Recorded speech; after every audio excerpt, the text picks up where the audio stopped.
Bueno, vamos con la siguiente hora de clase hoy para que así pues, nos vamos con el entendimiento refrescado en lo que es la cristología. Cristo como vicario y mediador.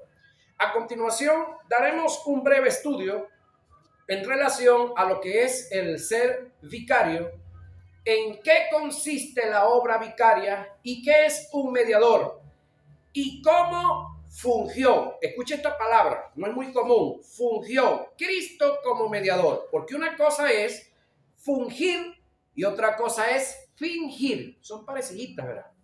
Entonces, el que dice, que usted escuchó por ahí, que él dice que él es el vicario, él no funge como vicario, él finge como vicario.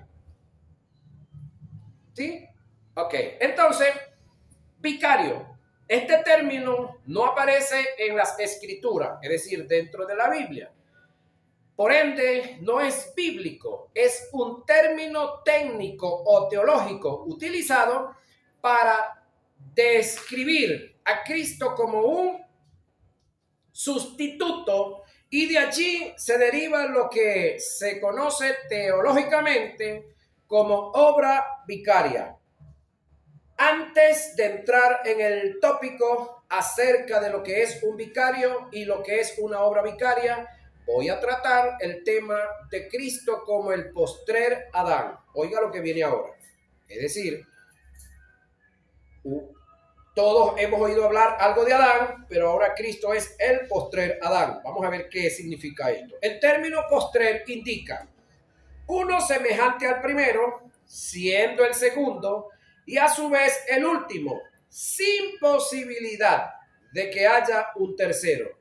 Esto es el término que utilizó el apóstol Pablo perdón, en la carta que escribió a los romanos y la primera carta a los Corintios. Vamos a analizar el capítulo 15 de Primera a Corintios, versos 45 y 49. Oiga lo que viene ahora. Así también está escrito, es decir, hay que buscar dónde está escrito. Fue hecho el primer hombre. ¿Cuál es el primer hombre? Adán, alma viviente. Este término quiero que lo analice. El primer hombre fue hecho alma viviente. ¿Qué significa alma viviente? Alguien que tiene vida, la vida que tiene otro se la dio y él no se la puede transmitir a nadie. Eso es alma viviente. Ok, ese es el primer Adán. El postrer Adán, espíritu vivificante. ¿Qué significa espíritu vivificante? Alguien que tiene vida, la vida que tiene es propia de él y él se la puede transmitir al que él quiera. ¿Ven la gran diferencia que hay entre uno y el otro? El primero tiene vida, la vida que tiene otro se la dio y él no se la puede transmitir a nadie. El segundo tiene vida propia y él se la puede transmitir al quien él quiere. Hay una gran diferencia entre uno y el otro. Sin embargo, el primero da el anuncio al segundo. Permiso. Sin que haya posibilidad, es lo tremendo del caso, a un tercero. Se cierra la posibilidad. Ahora, el postrer Adán, que es espíritu vivificante, más lo espiritual no es primero, oiga esto, sino lo animal, por supuesto refiriéndose a Adán. Luego lo espiritual, refiriéndose a Jesús. El primer hombre es de la tierra terrenal. El segundo hombre, que es el Señor, es del cielo. Cual el terrenal, oiga lo que viene, tales también los terrenales. Es decir, así como Adán, el terrenal, fue terrenal, hombre con todos los elementos de la tierra, con todas las propiedades de ella, un espíritu con alma y un cuerpo, así es usted y soy yo, igualitos. De eso estamos convencidos todos, pero de lo que viene no todos estamos convencidos, no todos están convencidos. Oiga lo que es. Ok, ¿y cuál el celestial? Tales también los celestiales. Así como hemos traído, oiga, la imagen del terrenal. ¿Quién es el terrenal? Adán. parejo de Eva. Entonces, así como hemos traído la imagen del terrenal, traemos, no dice traeremos, traemos también la imagen del celestial. Es decir, así como usted tiene impregnada la imagen del hombre terrenal, de Adán, así en usted, los que estamos en Cristo, por supuesto, ya tenemos impregnado en nosotros la imagen de Cristo también. Es decir, si yo le dijera a usted aquí en esta tarde, noche, y los que me ven por el video, si yo le dijera a usted cuántos Cristos hay aquí, ¿qué usted diría? Óigame, estoy preguntando cuántos Cristos hay aquí. ¿Pueden levantar la mano los Cristos que hay aquí? ¿Pueden levantar la mano los Cristos que hay aquí? Ah, ya va. El detalle es que la palabra Cristo quiere decir ungido. ¿Sí? Ahora pregunto, ¿cuántos ungidos hay aquí? ¿Quiénes son los ungidos? Los que son templo y morada del Espíritu Santo. ¿Usted es templo y morada del Espíritu Santo? Entonces usted es Cristo. Usted lo que no es Jesucristo. ¿Por qué Jesucristo es el Salvador ungido? Ahora, todos los que hemos aceptado a Jesús fuimos ungidos por el Espíritu Santo. Amén. Amén. Por eso somos Cristos, pero no Jesucristos. ¿Estamos claros en eso? Pues yo sé que no es fácil, ¿no? Pero eso es lo que somos, ¿qué vamos a hacer? Eso es lo que nos hicieron ser. Por tanto, como el pecado entró en el mundo por un hombre, Adán, y por el pecado las muertes, así las muertes pasaron a todos los hombres, por cuanto todos pecaron. Pues antes de la ley había pecado en el mundo, pero donde no hay ley, pues no se inculpa de pecado a nadie. No obstante, reinó la muerte desde Adán hasta Moisés, aún en lo que no pecaron, a la manera de la transgresión de Adán, el cual es figura de lo que había de venir, Adán. Pero el don no fue como la transgresión. Oiga, porque si por la transgresión de aquel uno, murieron los muchos, abundaron mucho más para los muchos la gracia y el don de Dios por la gracia de un hombre, Jesucristo. Y con el don no sucede como en el caso de aquel uno que pecó, porque ciertamente el juicio vino a causa, oiga, de un solo pecado. ¿Por qué vino el juicio? Por un solo pecado, señoras y señores. Y cuando hablamos de un solo pecado, ¿de qué estamos hablando? ¿De los pecados o del pecado? Oiga otra vez. El texto dice que el juicio vino por un solo pecado.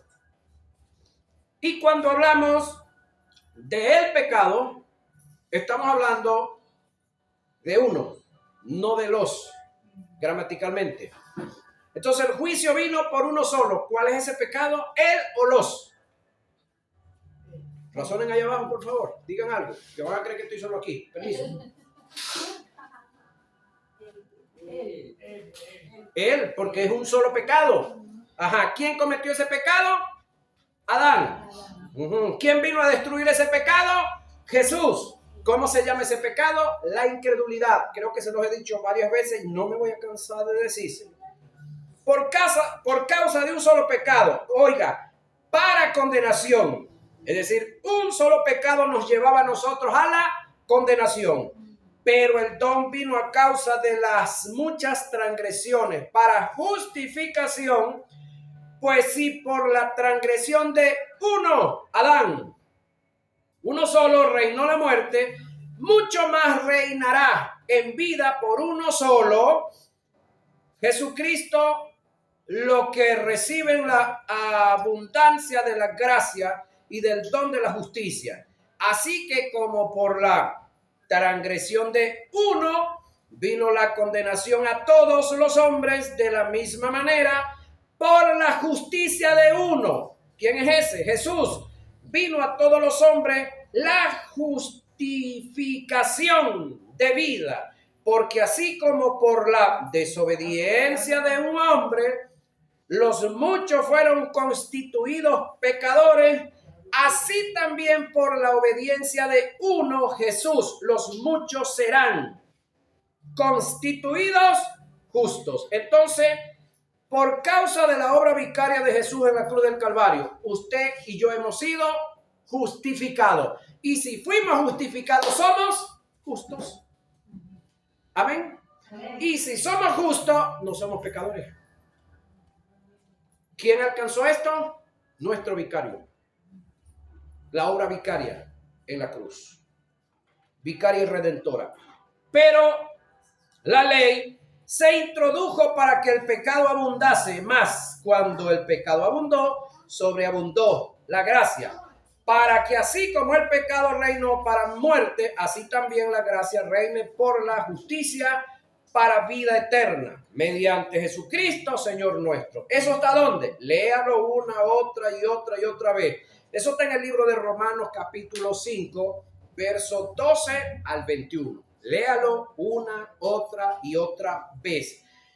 El padecimiento de Pablo, el pensamiento de Pablo cuando menciona a Jesús como el postrer Adán, en forma recíproca o bilateral, estriba en que todo lo que Jesús en calidad de hombre logró hacer, Adán estaba en la posibilidad de hacerlo. Así como Jesús en su humanidad, a causa de su obediencia, condenó al diablo, se podía dar la posibilidad de que Adán en su humanidad, a causa de su obediencia, en forma oportuna, cuando fue seducido, emitiera condenación a Satanás, enviándolo al infierno a causa de su obediencia, pero no lo hizo. Es decir, cuando Eva viene y le presenta a Adán la oferta en la cual ya ella había caído, si Adán no come, ¿qué hubiese pasado? Con esa actitud, Adán hubiese rechazado el pecado, no cae en él. Con esa actitud, él hubiese redimido a Eva del error que había cometido ella. No se hubiese contado para nada ese error. La redime y con esa misma actitud entonces hubiese condenado al diablo. ¿Y dónde estuviéramos viviendo nosotros? En el Edén. Es decir, la tierra en su totalidad fuera un Edén. La muerte espiritual no hubiese entrado a la humanidad. Tampoco hubiese entrado la muerte espiritual. Es decir, Adán tuvo una posición que también Jesús la tuvo. ¿Cuál de ellas? Bueno, Adán era mortal e inmortal. Es decir, Adán era mortal porque podía morir y por eso murió. Pero era inmortal si hubiese rechazado el pecado, si hubiese mantenido inmortal y eternamente inmortal. Pero como se abrazó al pecado, entonces la inmortalidad tocó su espíritu y por tocar su espíritu luego tocó su cuerpo. Y Jesús pasó por lo mismo. Pero en el caso de Adán fue porque él se dio, él se entregó, él se rindió. En el caso de Jesús lo hizo por amor a usted y lo hizo por amor a mí. No es porque nadie lo obligó. Jesús dijo en una ocasión, nadie me quita la vida, yo la entrego. ¿Para qué dijo? Para volverla a tomar. Quiere decir que no es porque el diablo tenía poder para hacer lo que hizo, sino porque Jesús tenía amor para hacer lo que hizo. ¿Sí? Por causa de que usted y yo estábamos, perdidos, no devaluados.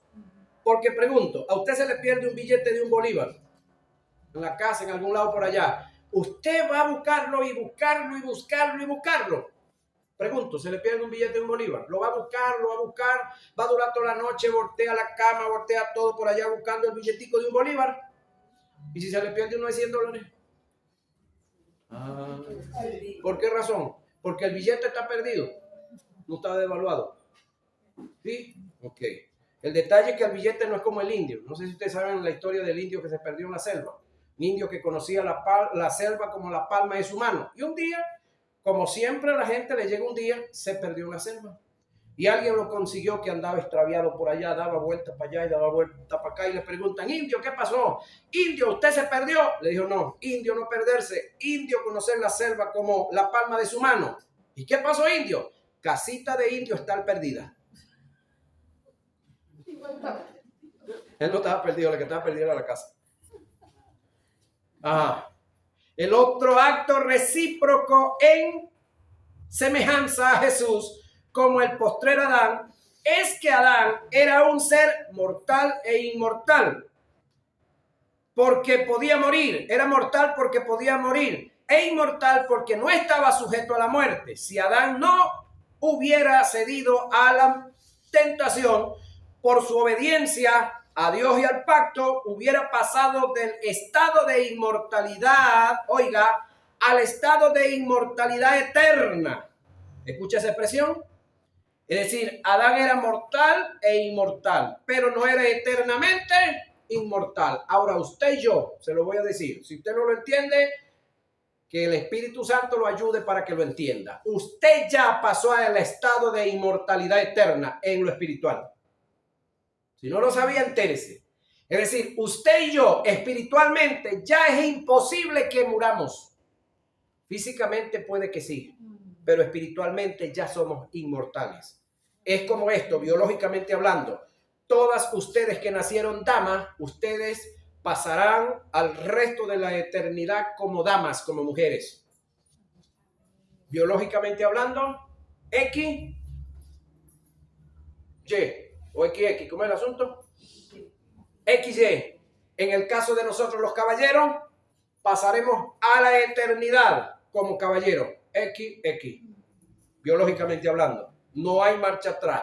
Puede que nos descarrilemos, nos desorientemos psíquicamente, pero físicamente es imposible. Porque el que lo hizo a usted físicamente no se equivocó. Los que se equivocan son los seres humanos. Ahora, usted y yo ya somos inmortales espiritualmente hablando. Quitándose la posibilidad de morir en el caso de Adán a causa del pecado, restándole a Satanás el derecho de volver a tentar a Adán a causa de su eterna inmortalidad. Pero Adán se dio a la tentación y pasó de un estado de inmortalidad a mortalidad. Estando sujeto a la muerte. Si Jesús hubiera caído en la tentación, hubiera llevado, escúcheme esto, al hombre a un estado de inmortalidad eterna, restándose la posibilidad al hombre de ser redimido. Entonces nosotros estuviéramos como está el diablo ahorita y como están los demonios. Yo no sé si usted se ha preguntado alguna vez, ¿por qué el diablo no pudo, ni puede, ni podrá ser perdonado? ¿Y por qué los ángeles caídos y los seres que hoy en día se conocen como los demonios no han podido, no podrán, ni serán perdonados nunca? Pasarán a la eternidad en estado de condenación. ¿Por qué razón? Porque lo que se hace en el mundo cosmogónico, en el mundo de los seres espirituales, ahí permanece. No tiene cambio. Sin embargo, lo que se hace en el mundo de los seres cosmológicos, usted y yo, puede ser cambiado. Gracias a Dios que nosotros nacimos en este estado, ¿verdad? En cuanto a pecado hablando y todos esos errores, ¿verdad? Porque si no, quién sabe dónde estuviéramos ya. En qué condición anduviéramos, ¿verdad?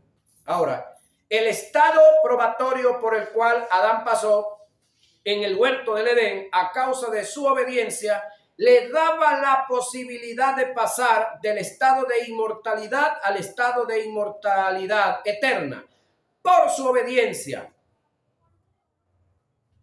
Por su desobediencia pasó del estado de inmortalidad al estado de inmortalidad.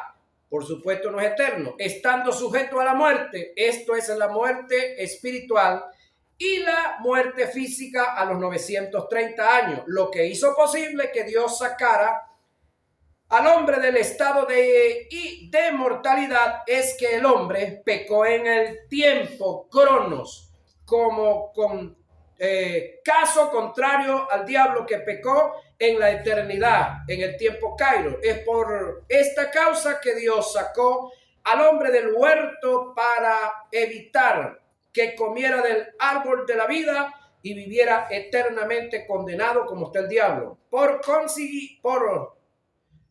Sin posibilidad de regeneración.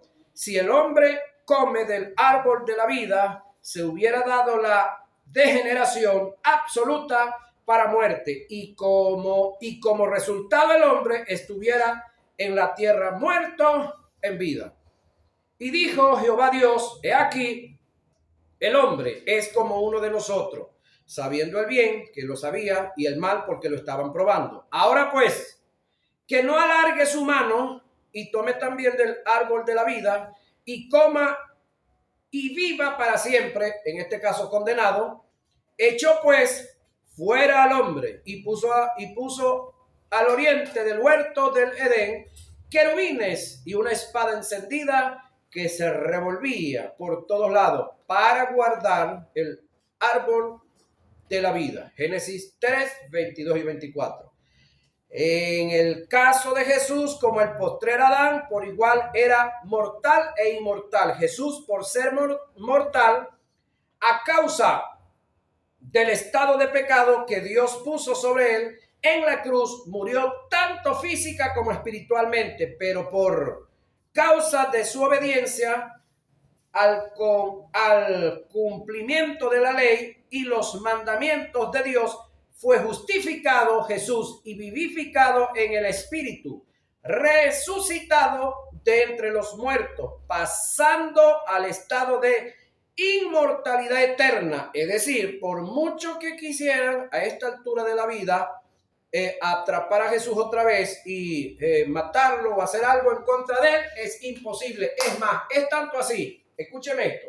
Jesús recién resucitado, por causa de la gran paliza que le dieron, humanamente hablando, es para que se haya despertado, bueno, y hubiese tenido que pasar como un año en recuperación. ¿Por qué el gobierno romano inmediatamente le avisaron que Jesús había resucitado? ¿Por qué no salieron a capturarlo para volverlo a crucificar?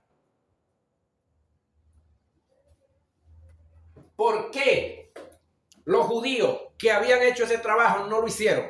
Escúchenme. El mundo de aquel entonces estaba consternado.